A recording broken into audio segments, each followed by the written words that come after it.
I'm still thinking about yesterday's taste, but it's time for us to move on. Chapter 12, verse 24, it says, "Diligent hands will rule, but laziness ends in slave labor." Now, there's one sure way to succeed, and that is not to give up, no matter how difficult your goal may be, or how long it takes to accomplish. Can people depend on you to do the job, or does someone have to be assigned to you to make sure you follow through? Do you start well but finish poorly? Do you break promises to yourself and others concerning what you will achieve? For a good example of one who started well and finished even better, let's read again about Caleb. We looked at him earlier in the month, and his inheritance as it's described in Joshua chapter 14, verses 6 through 15. This will inspire you. Now Caleb, son of Jephunneh the Kenizzite, said to him, "You know what the Lord said to Moses, the man of God, at Kadesh Barnea, about you and me. I was 40 years old when Moses, the servant of the Lord, sent me from Kadesh Barnea to explore the land.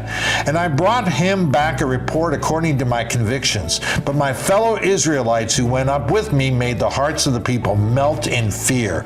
I, however, followed the Lord my God wholeheartedly. So on that day Moses swore to me, the land on which your feet have walked will be your inheritance and that of your children forever, because you have followed the Lord my God wholeheartedly.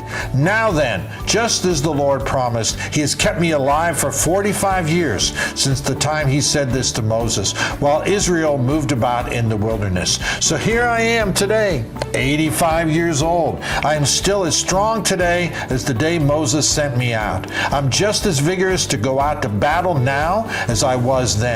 Now, give me this hill country that the Lord promised me that day. You yourself heard then that the Anakites were there, and their cities were large and fortified. But the Lord helping me, I will drive them out, just as he said."